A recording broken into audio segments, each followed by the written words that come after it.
So, ayun. Good afternoon, guys. So, it's 1 p.m. and today we'll be having our synchronous session for week 11 na. Pero since maraming nakuhuli, tinry kong wag munang mag-synchronous last week para mag-catch up. Pero I guess, uh, wala rin yata masyado nakaka-catch up. So, ano ko naman yung video? Hindi ako nag-shave eh. So, let's do week 10. So, for this session, ito yung agenda natin.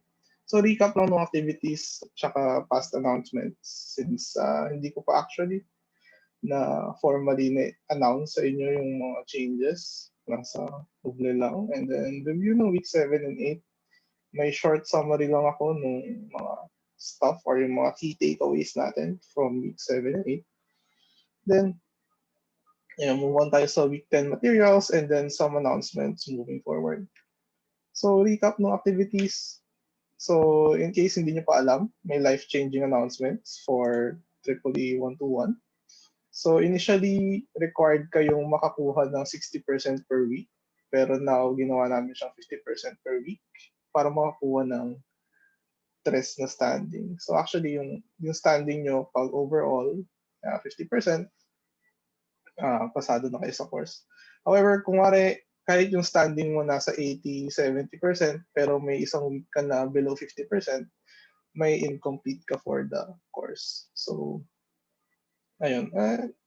Dinesign naman namin yung weeks in such a way na yung 50% kaya nyong gawin siguro with, kung may 3 items, kahit isang item lang, makakakuha ka ng 50% or I guess yung minimum effort, yung in-assume namin with the minimum effort, makakuha kayo ng 50%. And then, with that, may modifications din sa requirements. So, optional na yung problem set 4. Tapos naman na yun. And then, we modified yung week 4 na activity na yun nga, kahit yung item number 2 lang sagutin nyo, makukuha nyo na yung 50%. And then, yung for week 12, yung activities are optional. Kaya rin kaya naging okay sa akin na walang gawin last week or walang kahit hindi mo na kayo mag-week 10 last week since yung week 12 ay optional. So yeah, problem set, I think lahat naman dito nakapag-submit na. And then may iba pa rin na hindi nakapag-sabi sa akin na mag-late submission. So walang nagsabing magsasubmit ng late, parang yun sa grade record namin, lalagay namin 0. And well, actually, may incomplete kayo talaga unless mag-submit kayo. I guess mas mahirap or less basically kailangan ma-justify nyo bakit siya malilate lalo na't hindi nyo pa nasasabi hanggang ngayon. Pero wala naman ata yung mga yun dito. So, hopefully nanonood kayo sa YouTube. Hello. And then next, based on submissions na nakuha ko or na-checkan ko, okay naman yung results. So, good job sa inyong lahat. And yung mga nakikita namin mali, yun yung mga usual na mali na parang quote-unquote traps na unless pag-isipan mo ng mabuti or minsan pag hindi mo i-search or may kailangan lang i-point out na overlooked and makukuha niya rin naman. And ayun, mostly naman sa mga nagre-resubmit na nakukuha na yun after sabihin yung kailangan pansinin. And then next, weeks 3 to 8, mas madami nag-submit ng problem set kaysa sa naka-submit sa weeks 3 to 8 actually, which is true for all sections. And since relatively same topic siya dun sa problem set, yun nga, iniisip ko mas madali na dapat for you to catch up since nagawa nyo na yung problem set. So yung mga activities doon, siguro mas kayang gawin.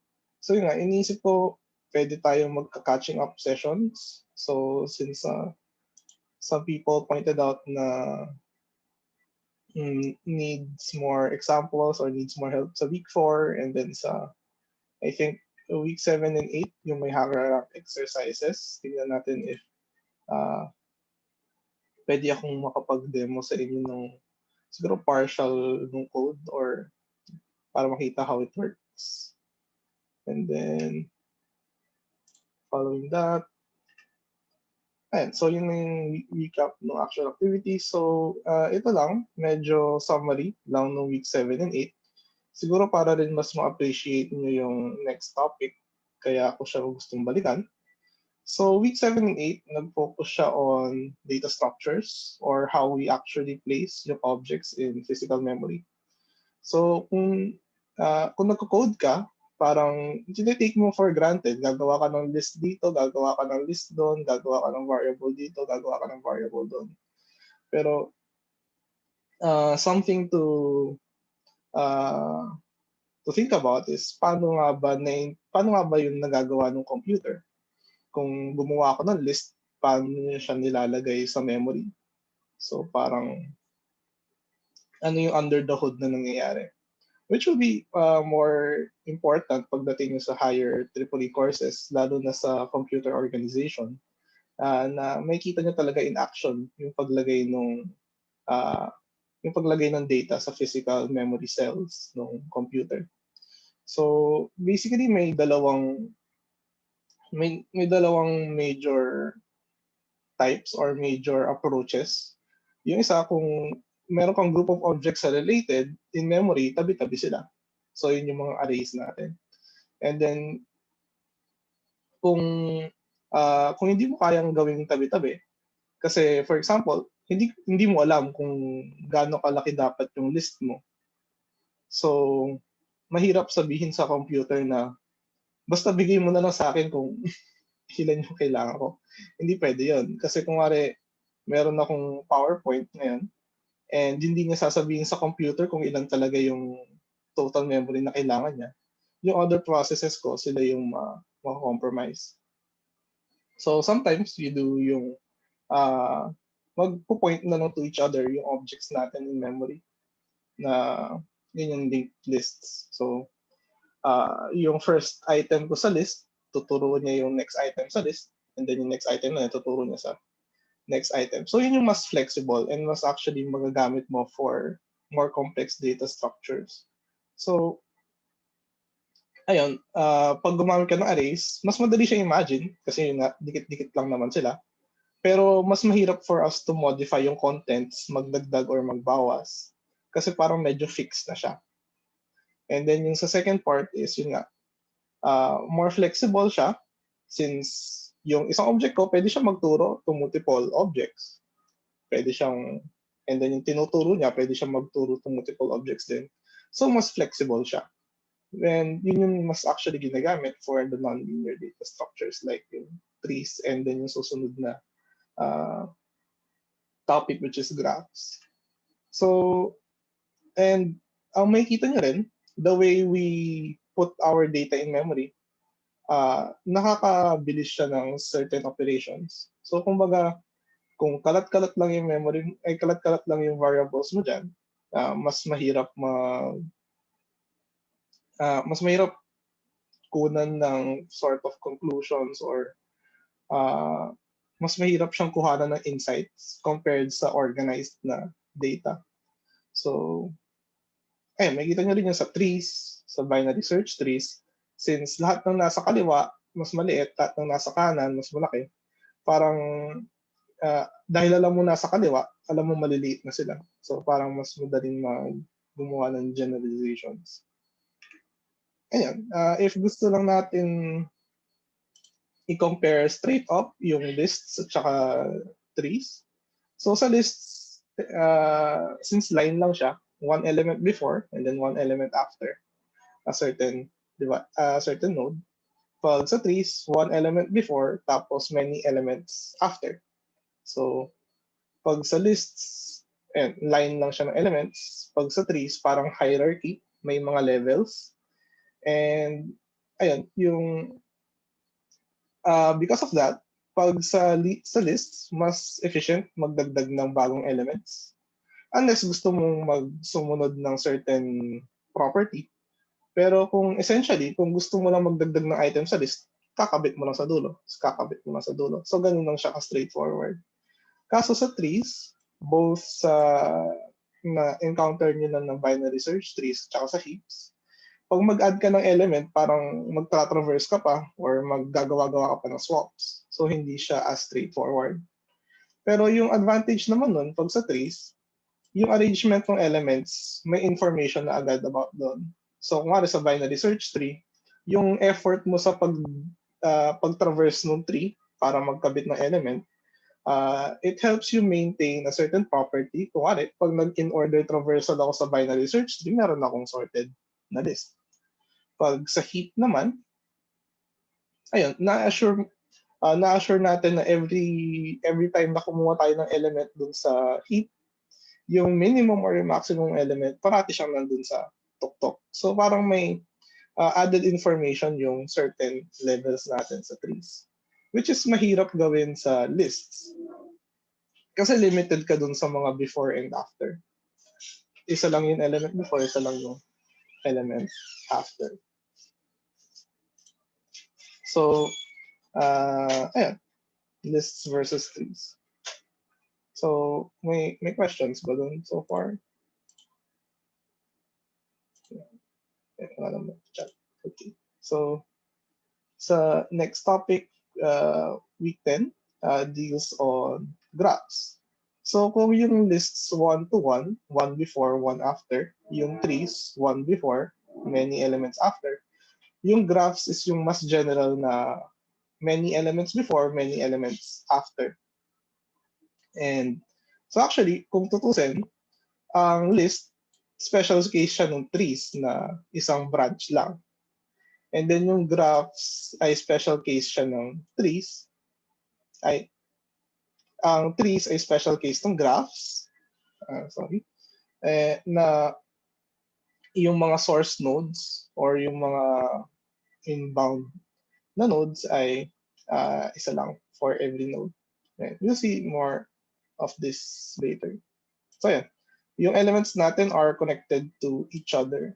And may certain property tayong kino-consider. Kaya tayo nakagawa ng ganung connections. So, yung main resource na gusto kong tingnan dito is yung sa may lecture notebook doon sa study guide, which is this one. And medyo kompleto naman na siya. Kaya you can look at it here. So, graphs are usually denoted as G. So, graph G consists of D and E. So, V is yung vertices and E is yung edges. So, vertex is a node associated with some concept, and an edge is a connection between yung vertices, which may be directed or one-way or undirected two-way. So, an edge may have a weight or cost, which is some value associated with traversing one vertex to another. So, for example, ito yung graph natin, graph VE. So, yung vertices natin is A, B, C, D, E, F. So, sila yung nodes or yung mga bilog, A, B, C, D, E, F. So, yung pinaka madaling example dito is buildings. Kung nasa UP ka, triple E, Eng, AS, Main Live, Binzons, Dismed. So, and then, so yung vertices, yung mga places mo na gusto mong puntahan. And yung mga edges is yung mga roads or yung mga daanan na papunta sa kanila. So, in this case, wala silang numbers, pero in the example, pwede mo lagay doon yung time to travel doon sa mga edge mo. So, ayun. Basically, yun, vertex is a concept, tapos connected sila to each other using edges. So, mga terms. So, neighbors, ibig sabihin, magkapit bahay. When we say neighbors, merong edge na nagko-connect sa kanila. So, si D, ang neighbors niya is si B, C, and si E. And then si A, ang only neighbor niya is C. Ayan, pwede mo tingnan dito. Yung neighbors ni B, si C, D, and F. So, neighbors ni B, C, D, at saka F. So, yun yung tatlong edges na connected kay B. Excuse me. Next is yung degree of a vertex is the number of edges connected to vertex. The vertex. So, si node B, may tatlong connection siya. So, yung degree niya is 3. So, same siya with trees, di ba? Na yung degree ng isang element sa tree is yung number of children niya. Now, in this case, mas generic lang siya na hindi siya limited sa children, basta lahat ng connected sa kanya. So, in this case, kung si node A, isa lang yung connected, so it has degree 1. And then for node C, meron siyang 4 na connections. So yung degree niya is 4. Next is a path, is a sequence of vertices connected by edges. So, F, C, D, E, yung example dito. So from F to C to D to E. So yun yung isang path. Another path would be F, C, D, B. Pwede rin siyang path. And actually, since limited lang tayo with the same vertices, pwede tayong umikot-ikot, F, C, D, B, C, D, B, C, D, B.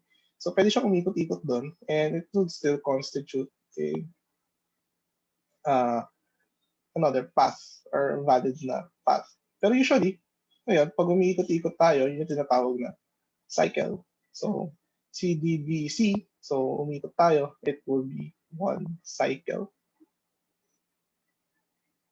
And then, connected graph is a graph where all vertices are connected. So, hindi naman requirement na connected lahat ng nodes. So, for example, pwede kong putulin dito and si AE mag-isa dito sa side na to and then ito connected yung mga tools together. So, pwede rin yun. So, yun yung case na unconnected. So, actually, may example dito sa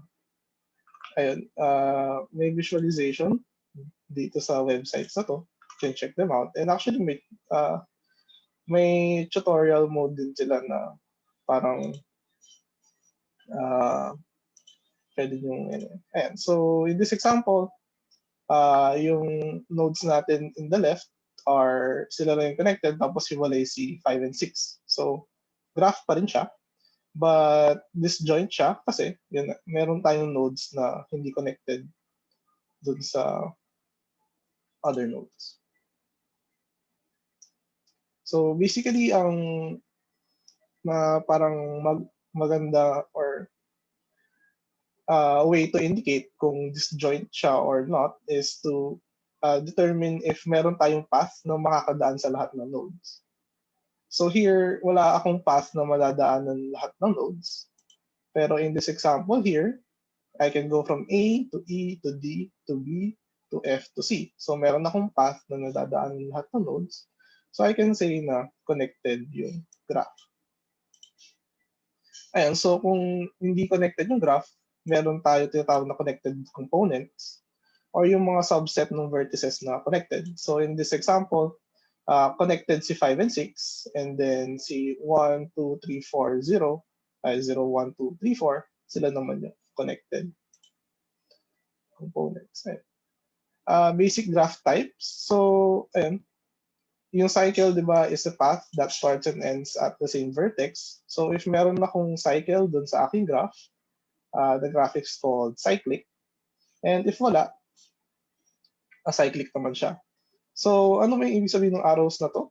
So ito yung tinatawag na directed na edges, wherein yung path natin can only go one way. So in this graph here, pwede lang ako pumunta from 4 to 2 to 1. Pero hindi siya pwedeng bumalik sa 3 kasi one way lang yung 1 to 3, yung 3 to 1. So hindi siya nakaka-form ng cycle. So pag walang arrows, it is assumed na two ways. So pwede mo rin isipin na may dalawa siyang arrows. Try mo nga yung so parang pwede mong isipin na two-way arrows yung mga edges. So ito, cyclic siya, either way mo tingnan. And the only way to make it a cyclic is tatanggal ka ng isang edge dito. So hindi ka na makabuo ng cycle. So, ayan, directed versus undirected. Actually, feeling ko na to. Eh, pag may arrows, basically directed. Pag walang arrows, hindi siya directed. Weighted and unweighted. So, yung mga connections natin, pwede natin bigyan ng certain weight or certain cost. Ayan, so basically, pag may number, weighted. Pag walang number, unweighted. And then, graph representations. So, ayan, alam natin i-visualize yung graphs kung dinrawing natin. So, paano natin siya gagamitin pag nag-program tayo? Hindi naman tayo pwede maglagay ng drawing. Tapos scan natin, pasok natin sa program. Tapos, ayun, may graph na. So, there are several ways to represent or for our computer to understand yung graph, ano yung mga connections, ano yung mga vertices. So, yung first is adjacency matrix, which is the name suggests is a matrix. Pasadaan ko muna lahat kasi mas maganda yung pagkaka-demonstrate dito. So matrix is, ayun, parang natin matrix, yung mga column, yung sources, yung mga row, yung sources, yung mga column, yung mga destination. So basically, ang ginagawa natin sa adjacency matrix, yung mga vertices nasa row and columns, yung headers ng row and columns, and then yung mga edges natin, sila yung nasa loob ng matrix. So as you can see here, since undirected siya, two-way, so si 0, connected siya kay 1, and connected siya kay 2. So, ayun, tingnan ko kung ma-annotate ko na maayos. So, ito, si 0 and si 1, connected sila because of this, and then naman, because of this.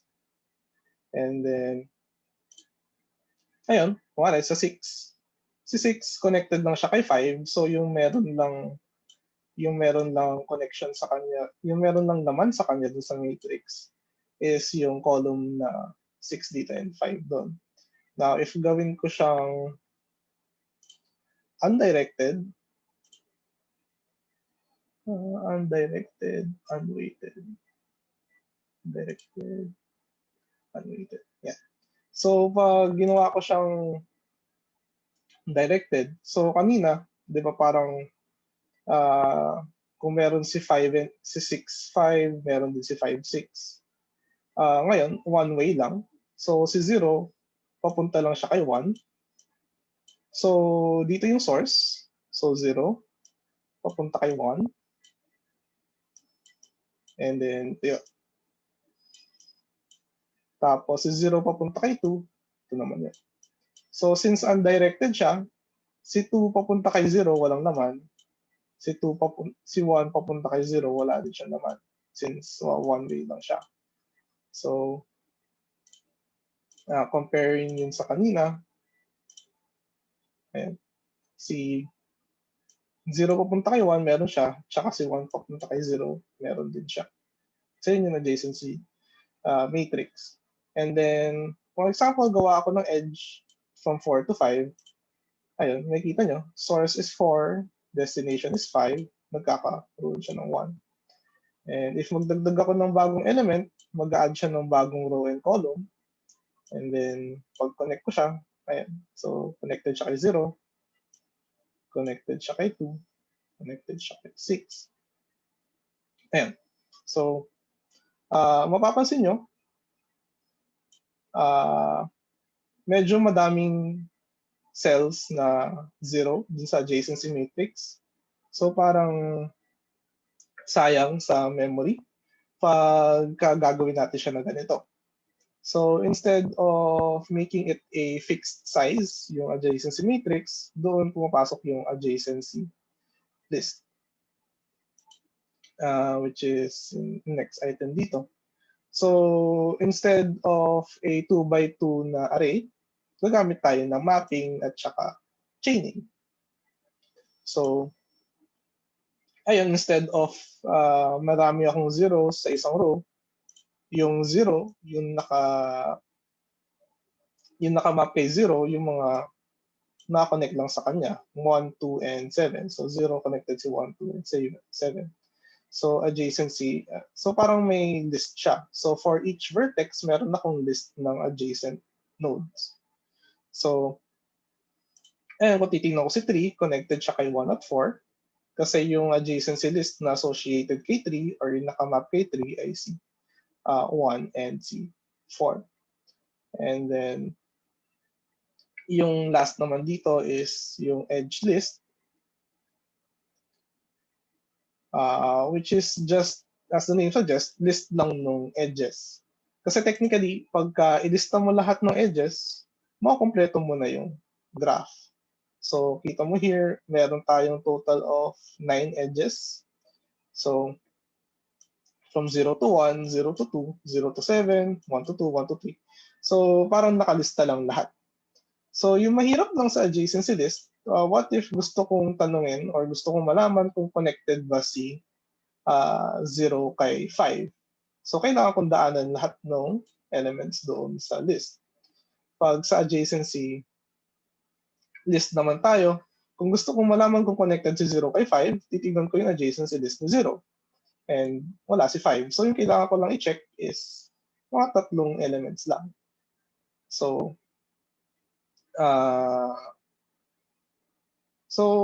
yung time mo to access yung or to check yung adjacency, mas mabilis siya compared sa edge list na kailangan natin daanan na lahat ng edge. Pag sa adjacency list, ayun, it will depend kung ilan yung edges or gaano ka dense yung ating list. And of course, pinakamabilis siya pag sa adjacency matrix kasi, ayun, lookup table ay, since array lang naman siya, may index ako nung source, may index ako nung destination, madali lang siyang mag-look up. So, kung gusto nating i-summarize, I don't think nakalagay siya saan. So, check adjacency between nodes U and V. Pag sa edge list, magiging O of E, where E yung number of edges. Pagka naman sa adjacency list, yung worst case, of course, is O of E pa rin. Kasi what if lahat ng... ang worst case is O of V pala. Since if lahat ng vertices connected sa isang vertex. So, V yung number of...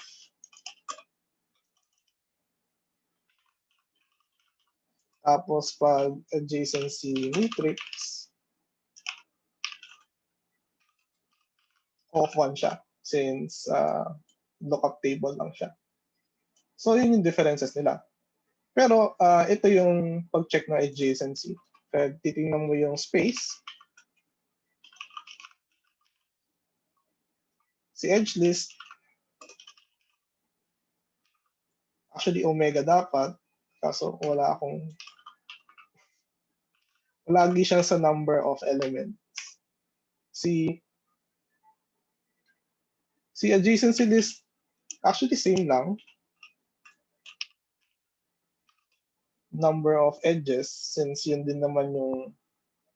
Although since undirected to, so parang magdodoble siya. So, we go pag adjacency matrix, maging O of V squared. So, kung marami kang edges, mas sulit gumawa ng adjacency matrix kasi sa vertex siya nagre-rely. Pero kung marami kang vertices, pero konti lang yung edges, mas efficient adjacency list or edge list. Pero usually, yun nga, ang ginagamit most of the time actually is adjacency list since siya yung balance between the two. Kasi mas marami ka rin magagawa sa adjacency list compared sa edge list. Kasi sa edge list, pag may gusto kang malaman, kailangan mo pang i-traverse lahat ng edges. Pag sa adjacency list, kung alam mo yung source and destination, mas madali siyang tignan. So yan, puro undirected, ay puro unweighted. So if maglagay ako ng weight, kung ano man yung weight ng ating list ay, kung ano man yung weight ng ating edge, siya yung ilalagay natin sa matrix or sa adjacency list. So looking specifically dito, between 0 and 2, so source is 0, destination is 2, so 4 yung nakalagay. Pag sa adjacency list naman, so source is 0, and then pupunta tayo dun sa, ang isa-store natin sa adjacency list, tuple siya. Yung first element ng tuple is yung destination, and then yung second element ng tuple is yung weight. Sorry, naka-mouse lang ako. So, kung gusto mo tingnan dito, pag source mo is 4, destination ko is 3, ang weight ko ay 9. So, source ko is 4, destination is 3, weight ko is 9. So, basically, ang gusto natin mangyari dito is ito yung nakikita nating graph in our heads, in our drawing. Pero sa computer, yung nakastore is ito. So, basically, ito yung human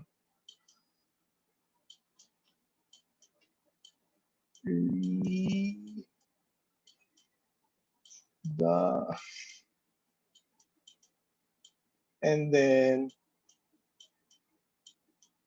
ito yung machine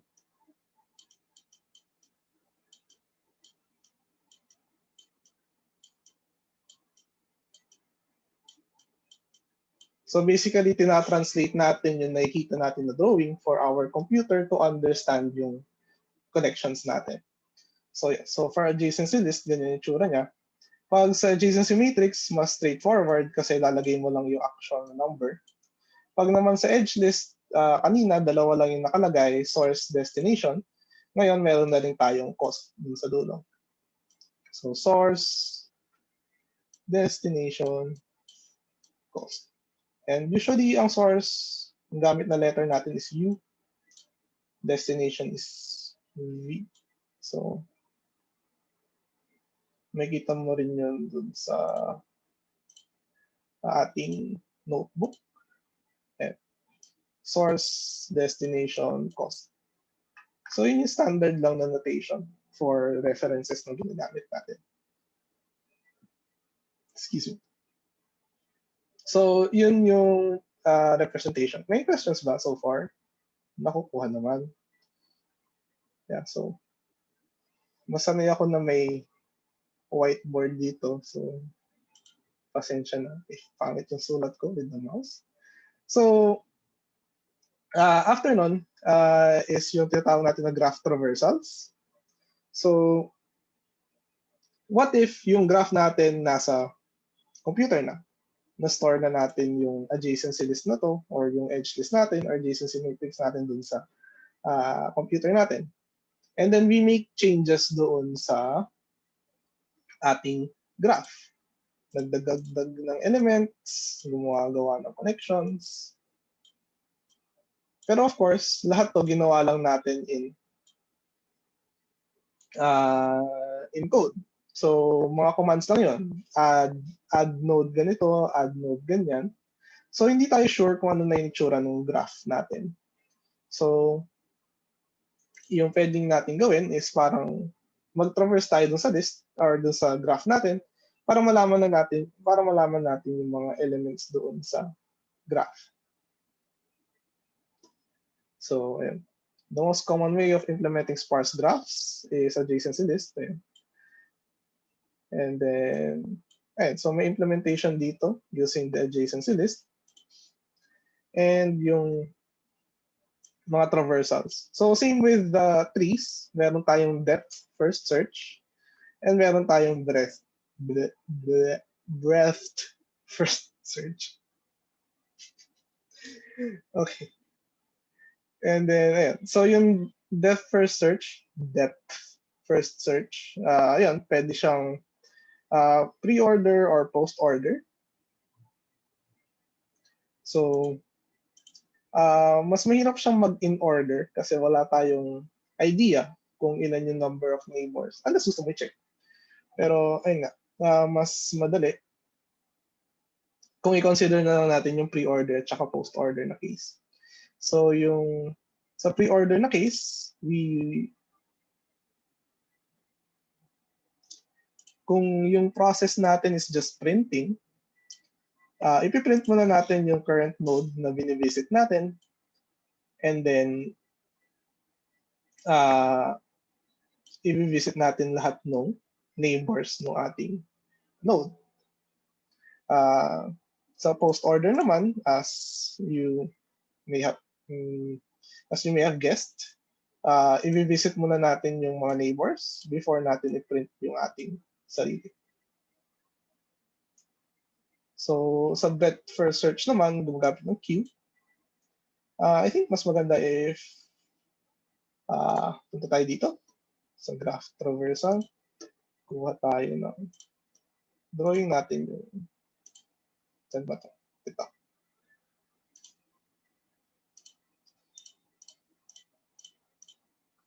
Tama.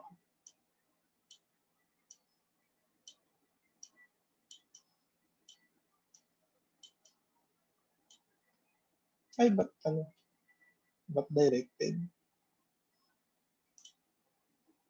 Paano pag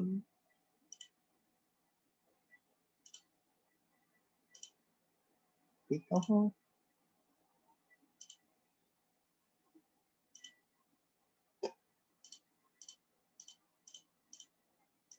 Ayan, so since pilitin ko na lang siyang maging undirected. So ayan, so kung forced kang gumawa ng directed na graph at kailangan mo siyang gawin undirected, basically galawa ka lang ng two-way na connections between each node. Yan. So sa depth first search, kung magsa-start ka kay 0, ano ba to? I guess pre-order to kasi pag na-visit na, okay na. So starting from the source, visit mo si source 0, and then punta ka sa first neighbor. So to visit yung first neighbor is visit mo yung neighbors niya. So yung una niyang neighbors 0, kaso na-visit na natin yun. So tapos na yun. So yung next neighbor ni 1, which is 3. So pag kay 3, perform DFS kay 3. So visit natin yung mga neighbors niya, which is yung una 0,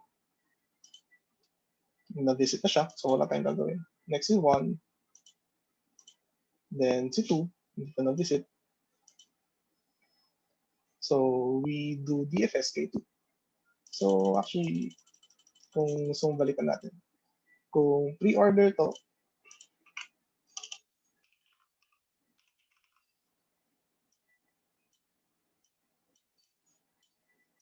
mauna si 0. So visit natin si 0, DFS kay 1. So 1. After kay 1, DFS ako sa neighbor niya, kaso tapos na tayo kay 0. DFS tayo sa next neighbor, which is 3. So si 3, muna tayo din sa neighbor niya, 0. And then si 1, tapos na. So si 2 yung susunod. DFS kay 2, tapos na si 0, tapos na si 3. So tapos na si 2. So yung next neighbor naman ni 3. So si 1, and then si 3, neighbors ni 3, which is then si 2. So now pa lang natapos si 2. So babalik siya kay 3. Then the next neighbor ni 3, which is 4. And so basically, meron ng pop back na action. So, ayun. And then actually, ito yung tinatawag na parang spanning tree, wherein, ayun, connected lahat ng nodes. So, after 2, si 4.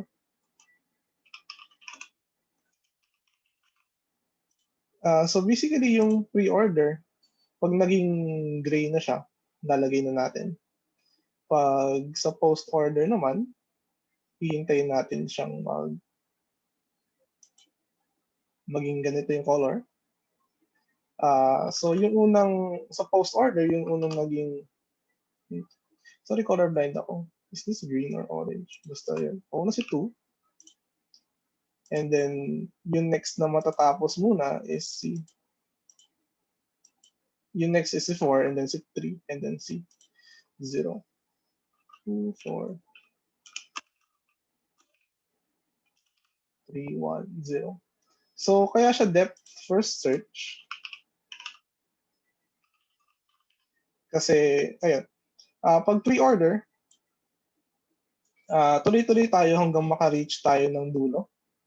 Hanggang 2. So, 0, 1, 3, 2. And then, since nakarating na tayo sa dulo, step back tayo, tapos try another path. So, 4. And then, ayun, tapos na. Na-visit na natin lahat. Pag post-order, pupahanap muna tayo ng dulo. So, yun. Nahanap na natin yung dulo na 2. I guess, try ko mag-annotate. So, pag post-order, magtatalon-talon muna ako. And yun, natigil na ako kay 2. So, okay na si 2. So, backtrack. Si 3, ano pa ba yung iba niyang pwedeng puntahan? Si 4, dulo na siya. So, ayan, okay na si 4. So, backtrack. Si 3, wala na siyang pwedeng puntahan pa. So, okay na si 3. And then si 1, wala na pwedeng puntahan pa. Okay na si 1. And then si 0, okay na siya. So, ayan. Kung gusto niyo pa ng other, later, pwede tayong gawin yung other examples. So, yung sa depth first search. Sa breadth first search naman, since sa depth, inuuna natin yung pinakamalalim, sa breadth is parang one hop at a time, kumbaga. So ito, starting from 0, actually, ang ginagawa is meron tayong initialize na queue. May pseudocode nga pala dito. So yung queue, yung una natin ilalagay doon, yung source. Tapos, kung ayun, kukunin natin yung nasa front sa queue. And then, ipupush natin lahat ng neighbors nung binivisit natin doon sa queue. So, sa breadth first search,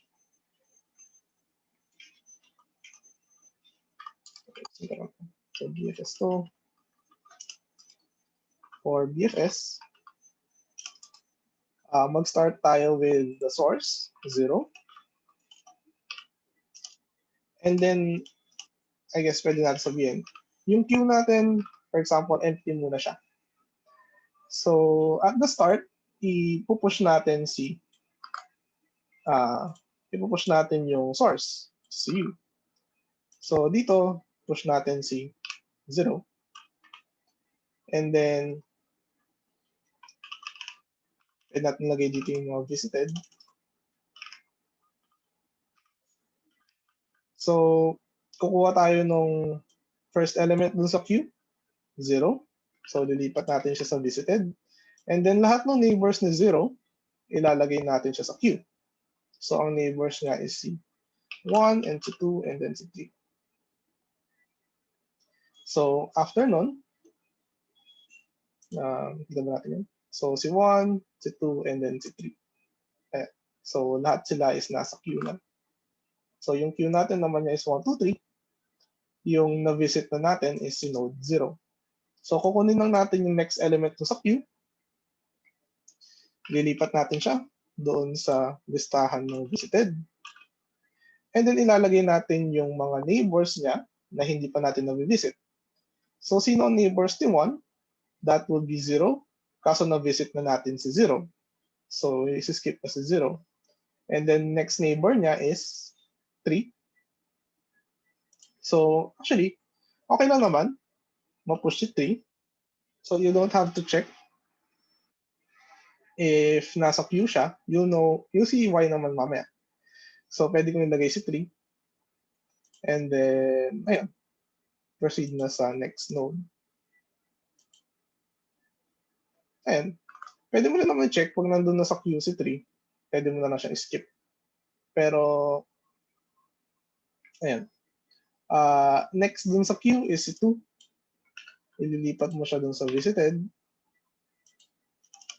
And ilalagay mo yung neighbors ni 2 dun sa ating queue. So, neighbors ni 2 ay si 0 and si 3. So, pwede mo na lagay si 3 dyan. Actually, if you consider visited na si 3 kanina, basta nalagay sa queue, pwede rin naman yun. Although mas clear siya sa akin if ganito. So, ayun. So, yung next sa queue is si 3. Lalagay natin siya dito. And then, lalagay natin yung neighbors ni 3 doon sa ating queue. Ang neighbors niya is si 1. Kaso tapos na tayo kay 1. Si 0. Kaso tapos na tayo kay 0. Si 2. Tapos na tayo kay 2. And then si 4. Pero, ayun, si 4. Pwede natin lagay. So, ayun, for me lang, kahit nasa queue na si 3, yung susunod, since visited na si 3, skip na lang siya. Tapos, since visited na si 3, skip na lang siya. So, yung matitira ay si 4. So, siya yung last na lalagay sa ating or last nating mag-visit. So, yun. So, yung mapapansin mo, yung mapapansin nyo, marami pa tayo. Pag sa DFS, parang isang line lang tayo na lumalalim. Pag BFS is parang kumakalat siya. So, if we have a bigger graph siguro. Ayan. So, ito yung directed na example. So, ang i-consider mo lang na neighbors na idadagdag din sa queue is yung mga outgoing na neighbors. So, yung mga inbound na neighbors is hindi mo sila i-count. And actually, strictly speaking, si 1 ang magiging neighbors niya lang dito is si 2 and 3 since si 0 papunta lang sa kanya. Although yung term na neighbor medyo depende pa sa reference na gagamitin. So if we do BFS dito, ayan, you'll notice mag-start sa 0, next si 1 and si 2, and then si 3, and then si 5, and then si 4. Ayan, since unconnected si 6 and 7, hindi sila ma-visit. So, ayan. And then you'll notice yung result ng ating BFS traversal is actually a 3 since lahat ng next elements dun sa ating yung natitira or yung mga dinaanan natin na path is, ayun, isa lang yung nakaturo sa kanila. If we apply depth first search dito, starting from 0, ayun, mauna tayo sa isa. Then, so parang magpapakalalim muna siya sa isa. And then isa. Next. So, ayun, may mga pseudocode naman dito. I think easily understandable naman. So, ayun. Yun ang traversal. And actually, yun for graphs. So, sa materials, merong formative assessments on terminologies, representations, and traversals. Gusto niyo bang tingnan natin? Or what na tayo? I guess, tingnan na natin.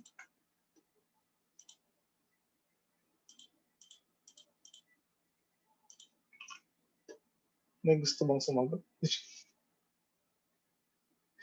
Well, medyo madali lang naman. Annotate. text.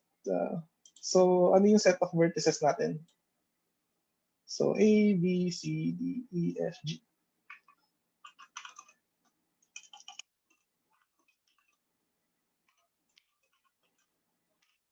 Ang dali lang naman nito. Determine the set of undirected edges. Actually, madami. So, we have, let's start from node A. So, we have A to B, and then A to B, and then ito tayo kay node B. So, meron tayong B to D,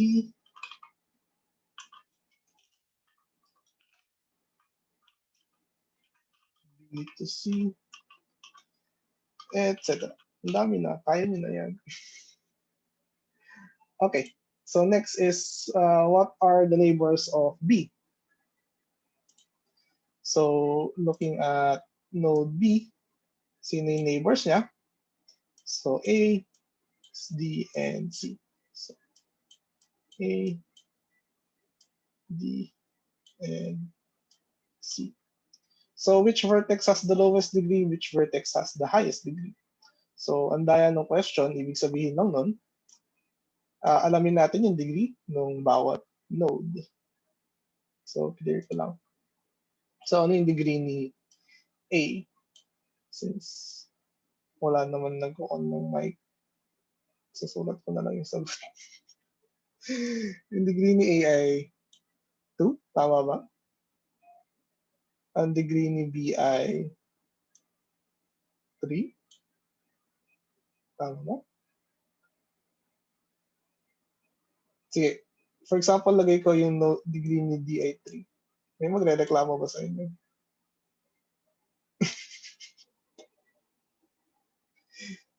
So, ang degree ni D ay 4. Ang degree ni C ay 2. Degree ni F ay 1, 2, 3, 4. So, kailangan na marunong kayo magbilang at hindi kayo maduduling. Yeah. So, sino yung lowest? So, si G. And sino yung highest? So, either D or F. So, dalawang sagot. Okay. Identify the number of paths between vertex A and vertex G. What is the corresponding path? Corresponding path length of each path. Okay. So, yung pass can only pass through a vertex once. Right. Okay.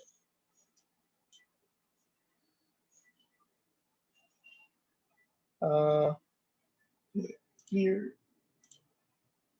So, starting from A to G. So, pwede nating path is from A to B to C, F, and then G. So, yung length naman nun is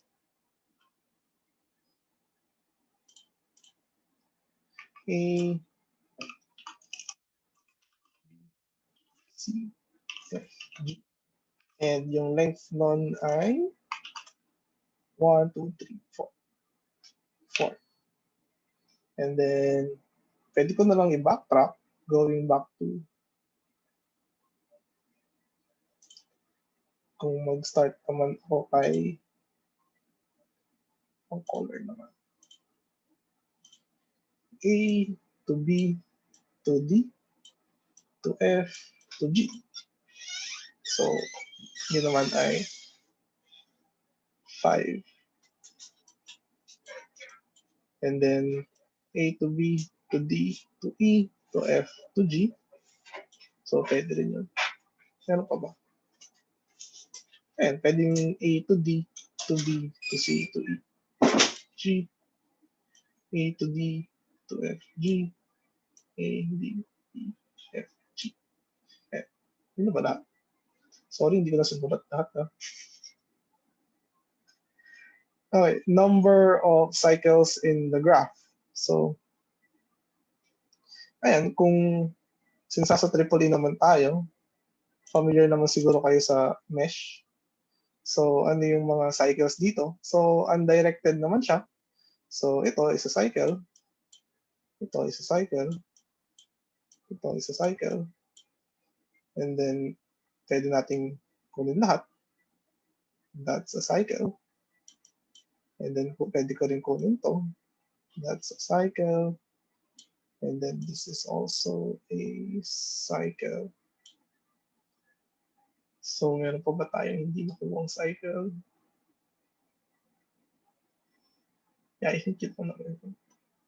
Ayan, so, parang mesh analysis. Ayan, so is the graph connected? If not, how many components has the graph have? So, since wala naman tayo nakikitang naliligaw, I can make a path na containing all the elements. So, I can say the graph is connected. Pero if magdagdag ako ng node dito, age, and then I, so yan, hindi na siya connected. So yung connected components natin is one component and then another component. If magdagdag pa ako ng nodes dito, ayan, meron na akong 3 connected na components. So any questions here?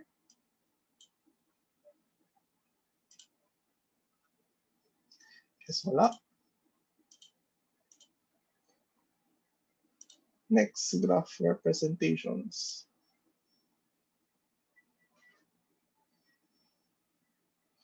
And adjacency matrix. Well, if kung masipag kayo, pwede nating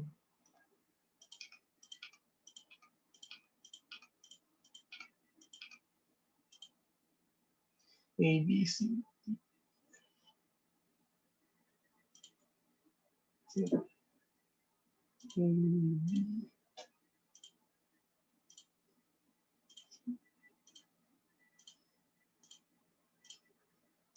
Aha. So si A to B to D.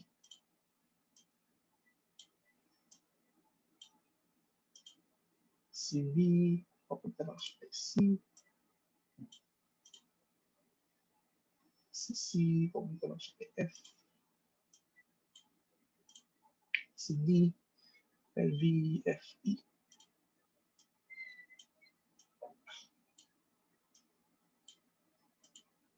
C, papunta kay F. And then C, G. Okay. Ayan. May adjacency matrix na. Haha.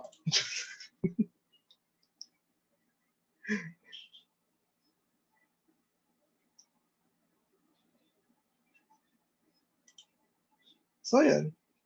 Di ba? Dali lang.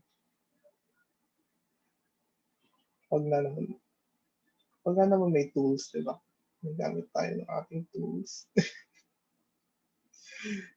Ayun, ko-convert mo na lang si 0AA, B, C, D, E, F, G. So, couple of insights. So, actually, parang technically hindi tayo connected kasi si 6, connected lang siya kay 5. And then, hindi ka makagawa ng path na kasama lahat ng nodes. So, technically, hindi siya connected.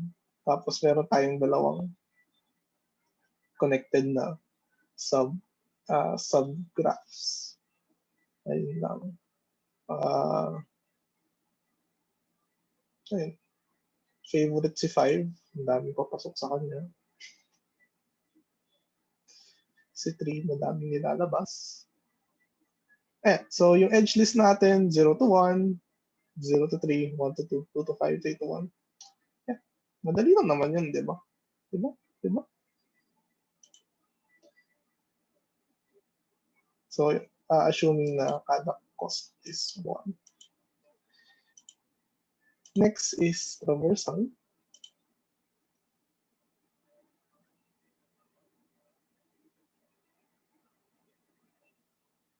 Ayan. So, similarly, pwede tayo mag-drawing ng graph.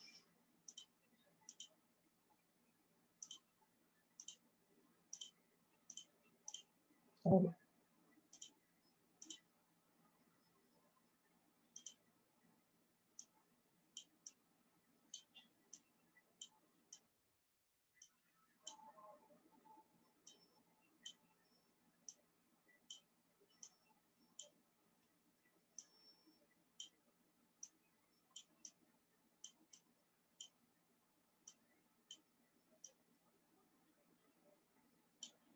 Wait, tama ba ginagawa ko? Wala to. Oops.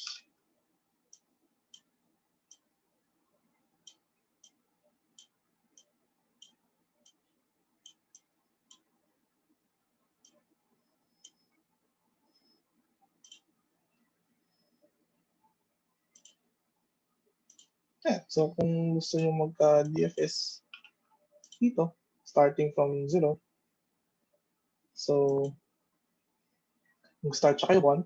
So yung nakikita lang natin dito is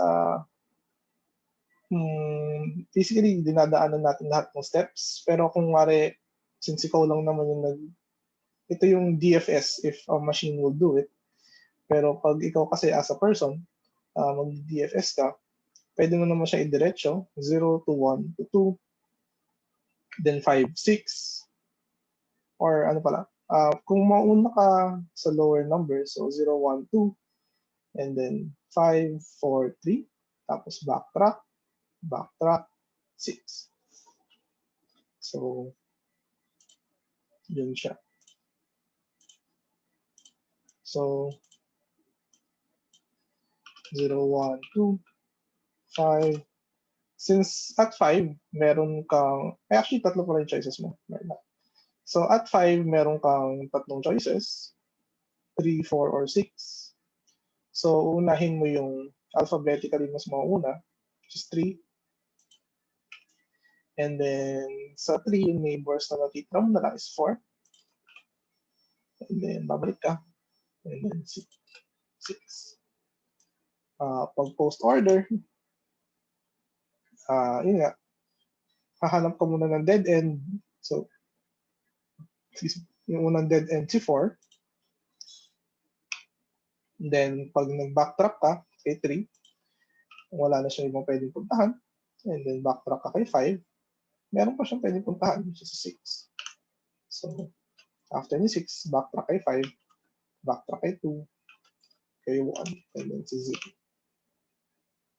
Ayan. So, makikita nyo naman yun dito. 0, 1, 2, 5, 3, 4, babalik, and then kay 6. Ayan. And then, pag breadth first search, starting from 0. And so, before natin i-run yung code, try muna natin sagutin. So, and syempre, start tayo kay 0. And lahat ng neighbors 0, which is si 1 and si 3. And then, visit natin yung neighbors ni 1. Yung kulang na lang natin is si 2. Neighbors ni 3, that would be 4 and 5. So, neighbors naman ni 2, 5 lang, dyan na. Neighbors naman ni 4, 5 lang din, dyan na. So, yung natitira na lang is 6. So, pwede mo rin makita pag sa BFS, yung mga pinakamalapit kay source node, sila yung mas malapit sa kanya dun sa list. And then yung pinakamalayo kay source node, which is 6, siya yung pinakamalayo dun sa list. So actually, ang BFS, technically, pwede mo na siyang consider na shortest path na algorithm kapag unweighted yung mga graphs. So actually, dito din pala sa BFS na to, ninonote na rin ng algorithm yung distance niya from the source. So you can see here, Ang distance ni 1 at 3 from the source is 1. Ang distance ni 2 at 2, 4, and 5, yung minimum distance nila is 2. And then si 6, ang minimum distance na is 3. So, ayun. Medyo kaya naman. Next, tignan natin is yung sa HackerRank. May exercises din regarding this.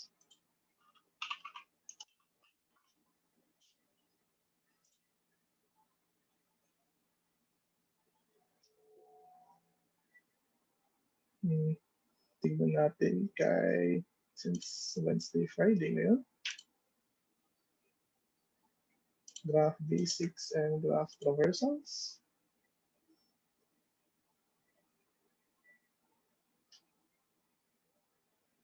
So graph basics, so your task is to define methods of a graph class, implementation, to be able to create a graph from a number of vertices, list of directed edges, and a set of graph methods that can add or remove vertices and or edges.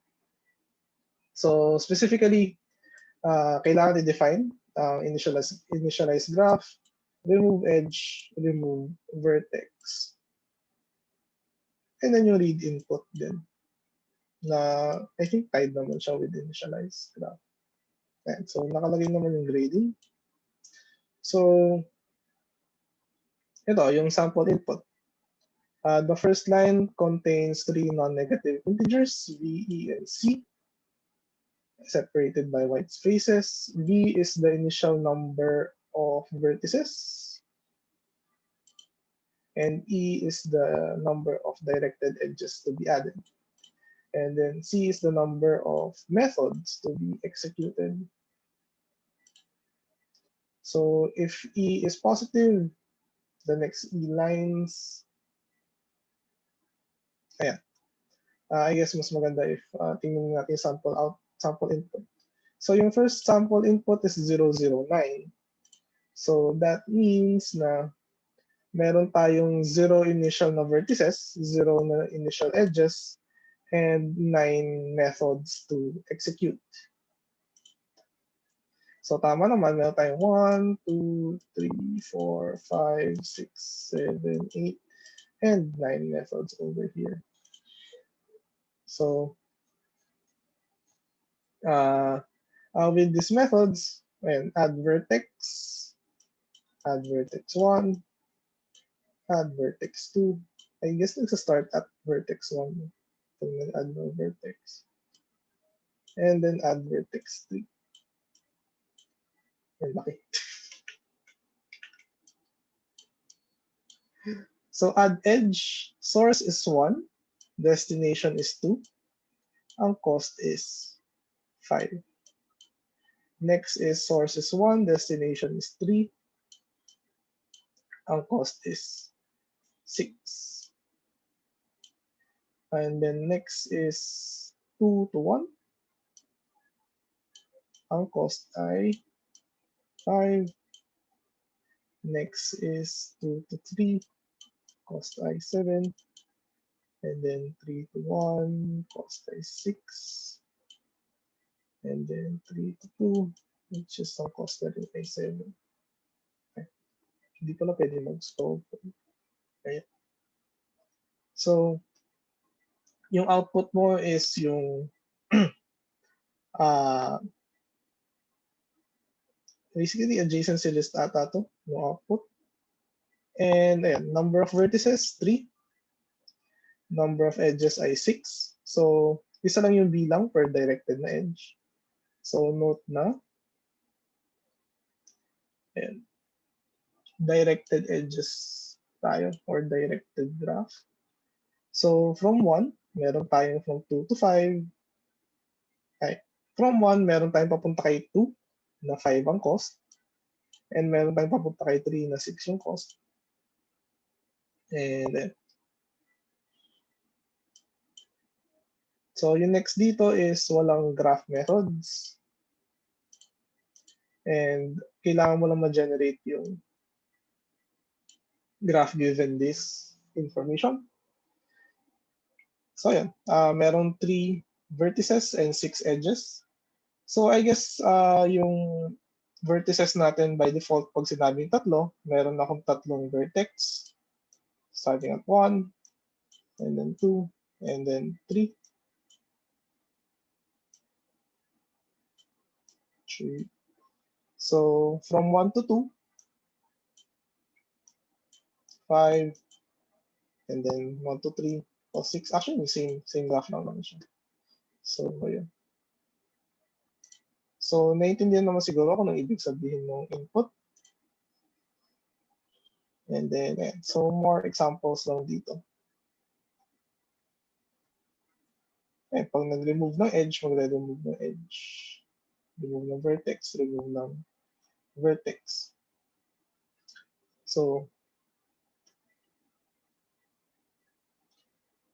may kita nyo naman sa code dito, ano yung parts na hindi nyo dapat galawin.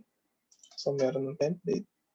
And then, ano yung parts na kailangan nyo dagdagan. So, dito sa initialize graph, sundan nyo lang yun nandito. Initialize an empty graph using the number of vertices and the list of directed edges, making use of available methods. So, here, given yung v integer siya, so you just need to initialize yung number of vertices. And then see edge list ay list siya ng tuples. So, yung class na graph, ayan, yung number. Adjacency list siya na implementation. As of now, yung adjacency list, wala siyang laman.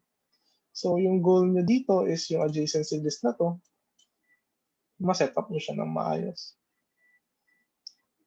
Right, initialize graph, remove an edge given yung input, remove a vertex given yung v na integer. And then ito yung read na input.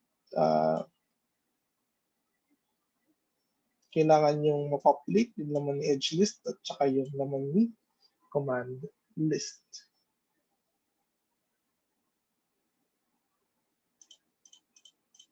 So, ayan, yung output dapat ni edge list ay list siya ng edges na ito, na nakastore as tuples.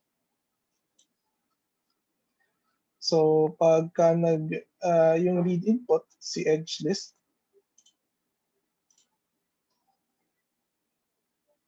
okay, yung text dito. After ni read input, yung result nyo would be si edge list. Yung laman niya would be tuples. So, starting 1, 2, 4, 1, 5, 5, 2, 4, etc. So, yun yung expected na naman ni edge list. Si command list, should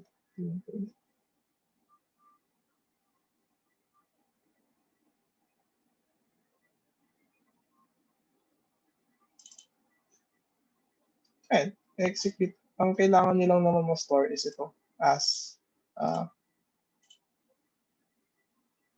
a string.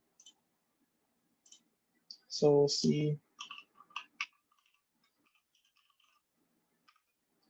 yung result dapat yan.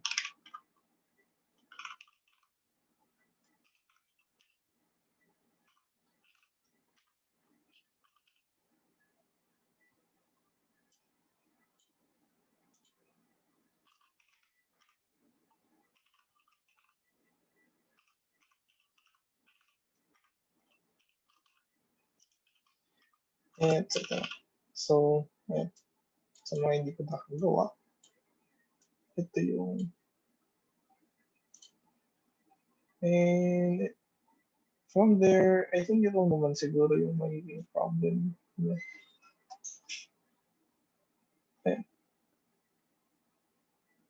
And so, given yung edge list na to, kailangan ma-generate yung adjacency list. So, If you need more help than that, sabihin nyo lang sa akin. Matutulungan ko naman kayo. Sa mga nag-email na before, I think pwede naman nila akong i-vouch for that. So yun. Next is dito. You're given an undirected weighted graph. Your goal is to traverse the graph using a greedy approach. So from the current vertex to the next vertex, select yung edge na may minimum weight. Starting at vertex X is specified in the traversal stops once the current vertex in the traversal has no more unvisited neighbor. Similar to BFS and DFS, vertices can only be visited and processed once. Note, it is possible that not all vertices of the graph will be visited. So, basically, mag-traverse ka dun sa graph. Ito, may explanation here. Nasa input is yung number of vertices, edges, and yung starting vertex. So you can use your previous code dito. Copy-paste nyo na lang dito since blank pa siya. So ito. So 7 vertices, 24 edges. Ang starting node ay 6. So starting from 6,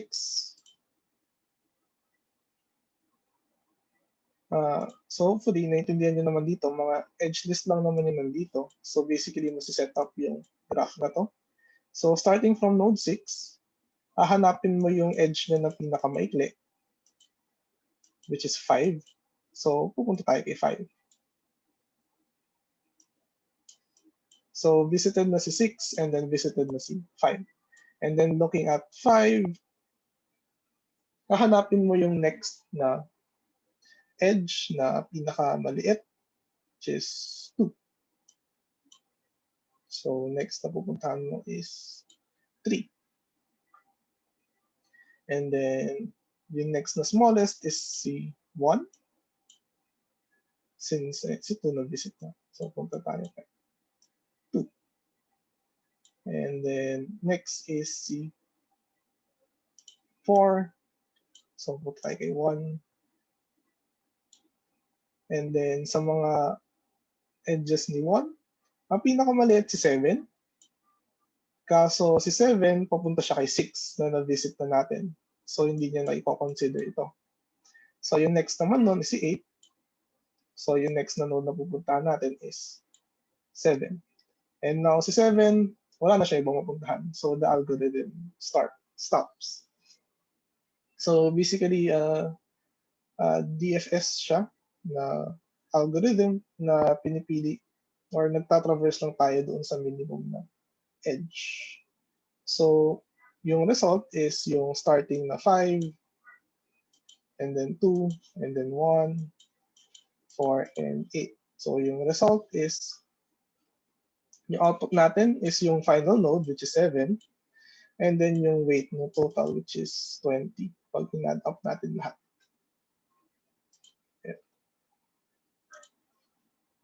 Yeah, yun naman. Output format. So yun, you can modify yung ginawa niya dito na graph object to start here. And then I would suggest gumawa kayo ng specific na function na mag-run ng algorithm niyo. It can be recursive, pwede siyang iterative, kayo na bahala. If you need specific help, ayun, just send me an email. Kung hindi nyo alam paano simulan, just send me an email. Kasi iba-iba naman tayo na masisimulan. So yeah, yung last part for this meeting is just some short announcements moving forward. So for week 11, topic is shortest path algorithms. And actually, isa lang yata yung tackle niya. Extra lang. And gusto ko i-share yung Bellman Ford. Pero yun, last week na to ng graded activities, kung hindi pa kayo aware. So last week ng graded activities, and then after that, machine problem na lang. So since may video naman to nakasama na I think covered naman lahat, so isang video lang yung kailangan nyo tingnan, hindi ako sure if kailangan natin ng synchronous. So mas nag-lean ako next week to help those na kailangan pa mag-catch up. So if may additional time, siguro we can synchronous maybe next week. So ayun. And then yun nga, sabi ko nga, last week na to ng graded activities, and then yung last na graded activity na will be the machine problem. Release na yung specifications, and as a tip lang, yung main, I think mapapasan nyo yung based dun sa rubric ng machine problem, makakapasa kayo basta alam niyo yung alam niyo yung graph traversal. And then yung actual algorithm na kailangan nyo implement will be the remaining 40% ng machine problem. Excuse me. And then, ayun, may synchronous session daw with Sir Adrian Vidal, which is yung nag-formulate ng machine problem. And I think nagka-isang synchronous session na before, and then recorded din naman siya. Although may second synchronous session yan, now that familiar na kayo sa actual na graphs, so parang medyo makakatanong na kayo ng mga technical stuff in that session. So tingin-tingin na lang kayo sa uli for the announcements for that. And then yung deadline, well, as with other requirements for EEE 121, it will be due at the end of the SEM, which is end ng finals week, June 19. So kung tinitingnan niyo yung calendars niyo right now, that is 1 month from now. So, ayan. So, if you are up to date or naka-catch up kayo sa activities, basically week 11 at saka machine problem na lang, and tapos na tayo for EEE 121. Congratulations. So, ayan. 1 month to go, we're almost there. And technically, all graded activities have been released. And ayun nga, if you want to make resubmission or retakes for quizzes, allowed naman sila, pero it will cost you time. So basically, ni-reiterate ko lang yung sinasabi ko sa Discord. So ang requirement lang naman is maka 50% kayo on all your activities, and then mapapass nyo na yung course. If wala kayong 50% on all the activities, incomplete naman yung magiging grade nyo. And ayun, emails, DMs, ayun, go lang. Kung mahanap niyo yung Facebook ko, pwede rin kayo mag-message. If mahanap niyo yung Twitter ko, pwede rin. Basta tanong lang kayo. Siyempre, hindi ko naman alam kung ano yung problem niyo so far.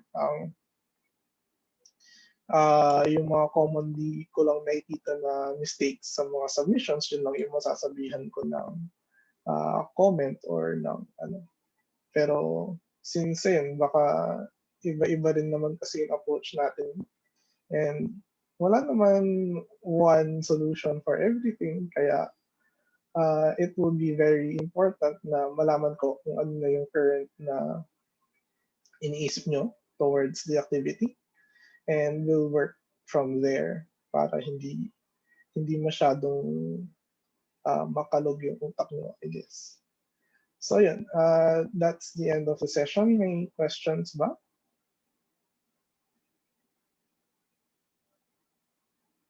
Wala naman. Anong ulam niyo, sir? Kumain na ba kayo? Hindi pa ako kumakain.